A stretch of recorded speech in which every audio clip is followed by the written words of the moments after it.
సతీష్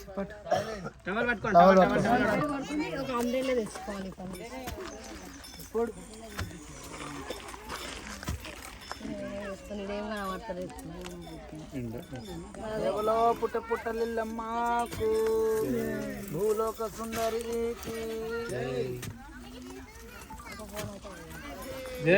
అమ్మా ఎక్కడున్నావమ్మా బయటికి రా అమ్మా దర్శించుకుంటా. ఇప్పుడు చేస్తున్న పండుగ ప్రజెంట్ మా అమ్మమ్మ వాళ్ళది. ఇప్పుడు మనం ఉన్నది బోడుప్పల్లో ఒక పుట్ట దగ్గరికి రావడం జరిగింది. అయితే కొంతమంది డౌట్ ఏంటంటే భక్తులది, పుట్ట బంగారానికి రావడం, పుట్టను కమ్మడం, పుట్ట బంగారం తీసుకెళ్ళి ఏం చేస్తారు అని. అయితే ఇక్కడ ఒక ఇంట్లో నిజమైన అమ్మవారు సత్యంగా ఉందా లేదా అని చాలామంది అంటుంటారు కదా. ఒక దేహంలోకి కూడా అమ్మవారు రావడం వల్ల నిజమా అబద్ధమా, నిజమైన సిగమా దొంగ సిగమా అని కూడా అంటుంటారు కదా.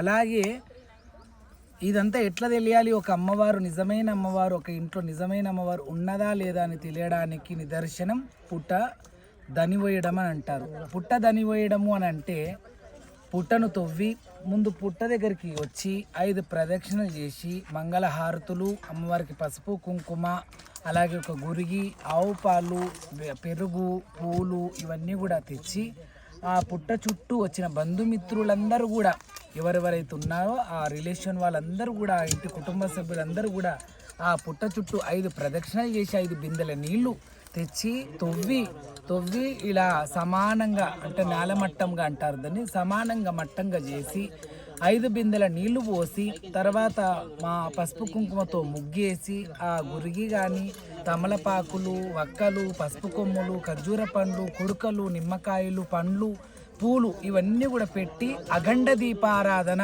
ఒక దీపాన్ని ఏర్పాటు చేసి కంచుట్లో, అలాగే గంప బోర్లిచ్చి ఆ గంప పైన పసుపు కుంకుమ అలాగే వేపాకులతో కప్పి తర్వాత ఒక 7-8 గంటల తర్వాత తిరిగి ఇంటికి వెళ్ళిన తర్వాత గ్రామ దేవతల బోనాలు, తర్వాత జోగడగడము ఇవన్నీ చేసుకొని ఒక 4-5 గంటల తర్వాత మళ్ళీ ఇదే పుట్ట దగ్గరికి, ఆ గంప దగ్గరికి రావడం జరుగుతుంది. ఏమిటితో వస్తాము, పొద్దుగాలనేమో మేము బోనం దేము, బియ్యం దేము, ఉట్టి గంప లోపల ఆవు పాలు, పంచామృతము, అలా పూలు, పండ్లు, తమలపాకులు, పోకలు, ఖర్జూర పండ్లు, పసుపు కొమ్ములు అవి మాత్రమే తెస్తాం.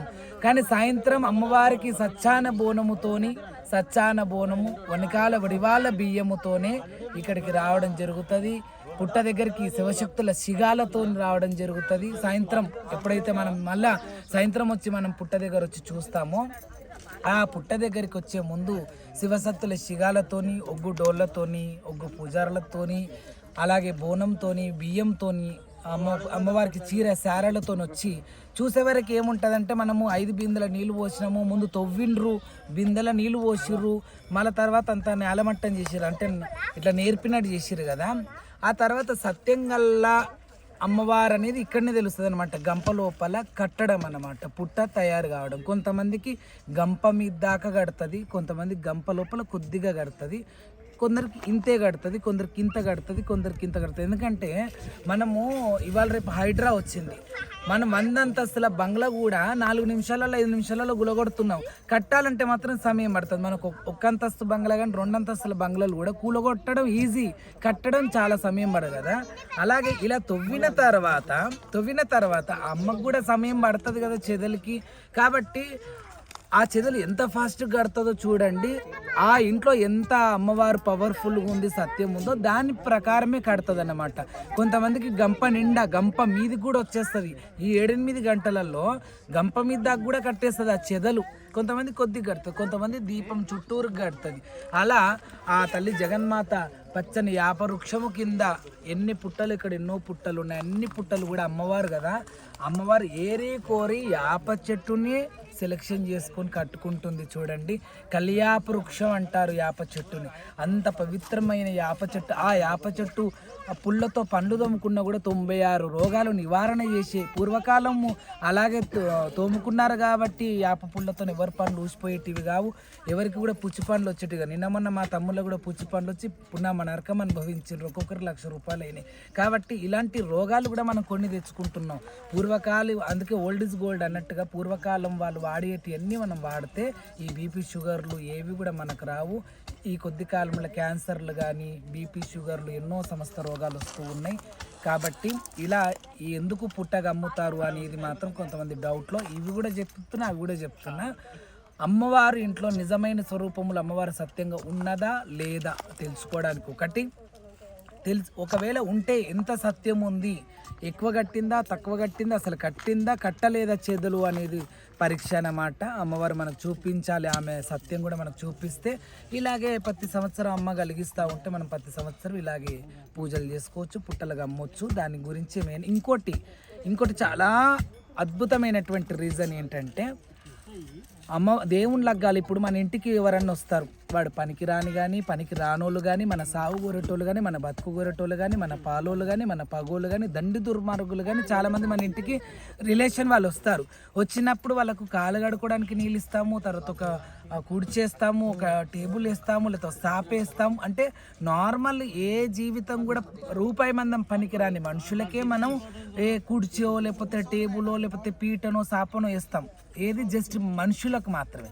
మరి ఆ తల్లి జగన్మాత కదా, బ్రహ్మాండ సృష్టి అధినాయకిని జగన్మాత, 3 అయ్యలను కన్నది, 3 అమ్మలను కన్న ఆదిశక్తి. మరి ఆ అమ్మ కూడా కూర్చోవాలంటే ఆమెకు ఒక సింహాసనం కావాలి కదా. ఆ సింహాసనమే పుట్ట బంగారముతో వేసినటువంటి సింహాసనం. ఆ పుట్ట బంగారం మరి అమ్మవారి సింహాసనాన్ని మనం ఎలా ఎదుర్కొచ్చుకోవాలి? అందుకే ఇలా పూజ పునస్కారాలు చేసి ఆమె మట్టి ఇప్పుడు ఇన్ని రోజులు మరి పుట్ట మీద మరి ఎవరెవరు ఏం చేసిరో తెలియదు కదా. ఒక్కోసారి ఆ పుట్ట చుట్టూ ప్రక్కన చెప్పులు కనిపిస్తుంటాయి, ఇడిచిన బట్టలు కనిపిస్తుంటాయి, కొందరు తాగేసిన మందు బాటిళ్ళు కనిపిస్తుంటాయి. మరి ఆ పుట్టను కూడా మనం పవిత్రంగా చేసుకోవాలి. కాబట్టి ఒగ్గు పూజారుల చేత రడివేడి మూతలు మోగించుకొని ఆ యొక్క ప్రకారంగా ఇక్కడికి మేళ తాళాలతోని, ఒగ్గు పూజారులతోని, మంగళహారతులతోని, చాలామంది ముత్తైదలతోని, పాలు, పసుపు, కుంకుమ, పూలు, పండ్లు ఇవన్నిటితోని అమ్మవారికి పూజ చేసి ఆ తల్లికి రేపొద్దుగాల మంగళవారం రోజు చేసే మంగళదాయకరమైనటువంటి ఆ తల్లి మంగళవారం నాడు, ఎల్లమ్మ తల్లిది మంగళవారం అన్నమాట. ఆ మంగళవారం నాడు అద్భుతంగా గద్దె ఆ తల్లికి పాములతోని గవ్వలు కూడా పెడతారు. ఆ గద్దెకి ఆ గద్దె లోపల కూడా యంత్రము తంత్రము మంత్రము గవ్వలు అవన్నీ కూడా వేసి అమ్మవారికి అద్భుతమైనటువంటి బందవస్తు అన్నమాట. ఎవరన్నా ఇతరుల నరమానవుల దిష్టి అమ్మ కూడా తలుగుతుంది కదా. అమ్మ కూడా చాలా అందంగా అతిలోక సుందరి కదా. బ్రహ్మాండ సృష్టి బ్రహ్మాండ నాయకుని శివుని బిడ్డ శివనెల్లి మాత వాగండ జ్యోతి రేణుక ఇల్లమ్మ కూడా దిష్టి తలుగుతుంది. కాబట్టి అమ్మవారికి దిష్టి తలగకుండా ఇంకోటి ఎవరన్నా ఏమన్నా చేయకుండా కొద్ది బ్లాక్ మ్యాజిక్ కానీ ఏమన్నా చేయకుండా ఇంటి కుటుంబ సభ్యులకు కానీ అమ్మవారికి కానీ చేయకుండా అమ్మవారిని కూడా ఇబ్బంది పెట్టే వాళ్ళు ఉంటారు. అమ్మవారికి కూడా ఏం కాకుండా, ఇతరులకి ఏం కాకుండా, భక్తులకి ఏం కాకుండా అందులో యంత్రము తంత్రము మంత్రము పూజ పునస్కారం చేసి ఆ అమ్మ పుట్ట బంగారంతో గద్దేసి అందులో యంత్రాలు పెట్టి అమ్మవారిని యంత్రస్థాపితం మీద అమ్మవారి విగ్రహాన్ని కూర్చుండబెడతారు. ఇది దేవుని లగ్గం. ఆ దేవుని లగ్గం అమ్మ పుట్ట బంగారంతో గద్దెయ్యడానికి ఆమెకు ఒక పీటను ఏర్పాటు చేయడానికి 2 days కథ ఉంటుంది. అంటే 2 days పని ఉంటుంది అన్నమాట అమ్మవారి కళ్యాణానికి. ఇంకా అమ్మవారికి సంబంధించిన ఇష్టమైంది 12 కులస్తులు అమ్మవారికి జాగియమంటే ఇయ్యలేదు. అమ్మవారిని అందరు కులస్తులు ఎలగొట్టడమే సరిపోయింది పరశురామునికి భయపడి. ఆఖరికి స్థలం ఇచ్చిన వారు మాదిగ వారు. ఆ మాదిగ వారే మాతలింగమ్మ కుటుంబం స్థలం ఇచ్చింది. అది కూడా లందగోలంలో. లందగోలానికి కూడా వెళ్తాం. ఈరోజు లందగోలానికి వెళ్తాము, జోగుకు వెళ్తాము, ఊర బోనాలు చేస్తాము, బొడ్రాయికి బోనం చేసి గుమ్మడికాయ కొడతాం. అలా అందరు గ్రామ దేవతల అనుగ్రహంతో అలా ఆ పాము పిల్ల కూడా వచ్చిందట. మనం అమ్మవారి దర్శనం చేసుకుందాం.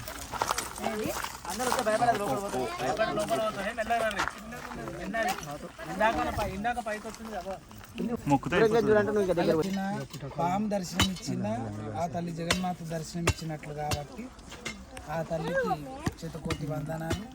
ప్రజలకు అందరినీ భక్తులందరినీ సదా ఇళ్ళకాలం కాపాడాలని మనస్ఫూర్తి కోరుకుంటున్నాం.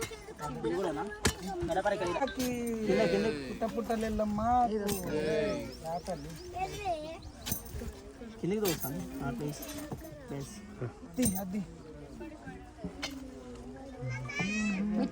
పోనీ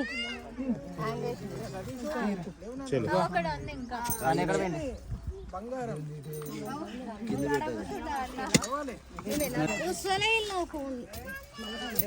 అక్కడనే ఉంది గడ్డలు పడుతున్నాయి మొత్తం తీసేస్తారా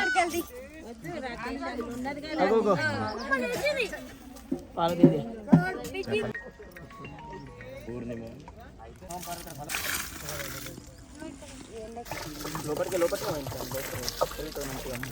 సార్ పోతే ఇక్కడ కొంచెం కూడా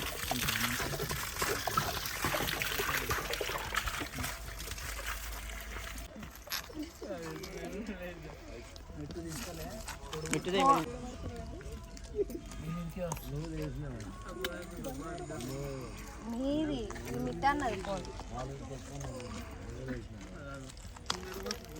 ఇదేం కనబడుతుంది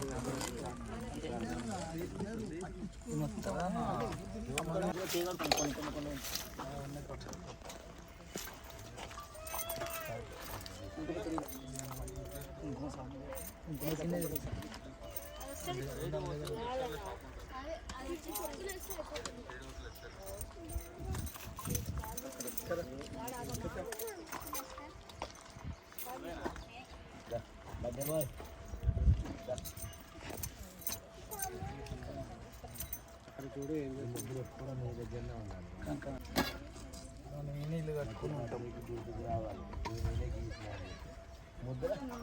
దేవలో జగన్మాతాకి, దేవలో భువనేశ్వరి మాతాకి, రాజరాజేశ్వరి మాతాకి.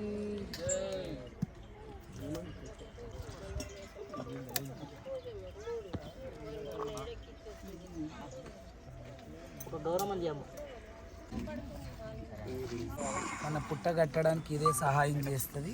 చెదలగడ్డలు ఇవి, వీటిని పుట్టకొక్కులు అంటారు. ఇది ఉంటేనే చెదలు పుట్ట కట్టడానికి ఆస్కారం. అంటే మేస్త్రీలు అన్నమాట. పాముకు పుట్ట తయారు కావాలంటే ఈ చెదలే ఈ పుట్టను తయారు చేస్తుంది అన్నమాట. ఇది చీమల పుట్ట కాదు, చెదల పుట్ట.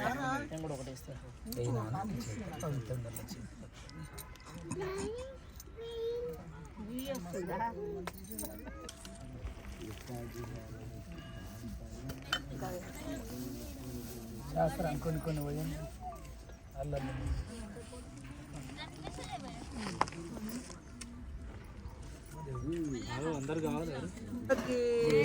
మన ఇంటి ఎల్లమ్మాకు, తిరుమని ఎల్లమ్మాకు, 7 అడుగుల ఎల్లమ్మాకు, బోడుపల్లి ఎల్లమ్మాకు, బోడుపల్లి మైసమ్మాకు, బోడుపల్లి మల్లన్నాకు.